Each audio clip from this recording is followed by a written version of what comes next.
Red rice అండి. రాత్రి నానబెట్టాను, బాగా కడిగాను. ఈ గ్లాస్తో 4 గ్లాసులు వాటర్ వేయాలండి.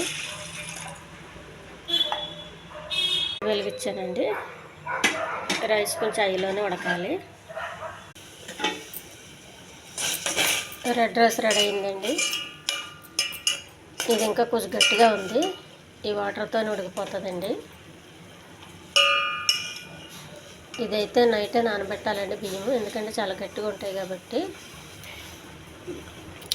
పొట్టుతో ఉంటుంది కాబట్టి బియ్యము కొంచెం నానబెట్టాలండి.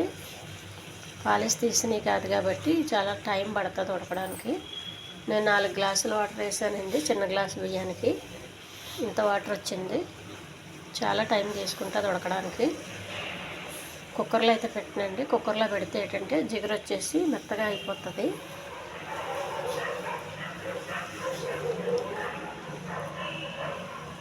ఉడుకుతుంది కుక్కర్లో, కానీ చాలా జిగురుగా పొడి పొల్లాడుతూ ఉండదు. అందుకని నేను ఇలా గిన్నెలోనే వండుతానండి. మీకు ఎలా వీలైతే అలా వండుకోండి. కుక్కర్లో వీలైతే కుక్కర్లో వండండి. ఇలాగే వండాలని ఏం లేదు. ఇలా చేసుకోవడం వల్ల ఏంటంటే గంజి వంపే అవసరం ఉండదండి. కుక్కర్లో అయితే అంత పర్ఫెక్ట్గా రాదు, జావలాగా అయిపోతుంది జిగురుగా.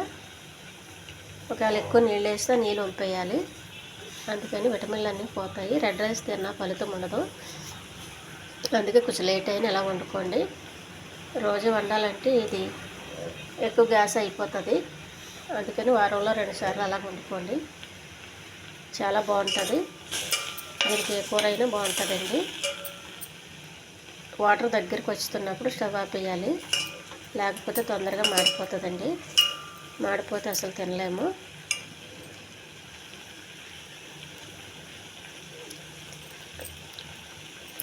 కొంచెం గట్టిగా తినేటోళ్ళు ఇలా ఉడికితే సరిపోతుందండి. ఇంకా కావాలనుకున్న వాళ్ళు ఇంకా కొంచెం పెట్టాలి. పెద్దవాళ్ళకి అరగదు కాబట్టి ఇంకా కొంచెం మెత్తగా ఉడికించాలి. కొద్దిగా యంగర్స్ అయితే కొంచెం గట్టిగా ఉన్న అరుగుతుంది, వాళ్ళకి ఏమి ఇబ్బంది ఉండదు. చిన్నపిల్లలకి పెద్దవాళ్ళకి కొంచెం మెత్తగా చేసి పెట్టండి. వాళ్ళకి కొంచెం అరుగుదల తక్కువ కాబట్టి. ఇందులో పప్పు ఆకుకూర వేసుకు తింటే చాలా టేస్ట్గా ఉంటుందండి. మనకి ఇంట్లో ఏ కూర ఉన్నా తినొచ్చు, తింటే బాగుంటుంది. ఈ ఛానల్ నచ్చితే సబ్స్క్రైబ్ చేయండి, షేర్ చేయండి, లైక్ చేయండి, కామెంట్ చేయండి.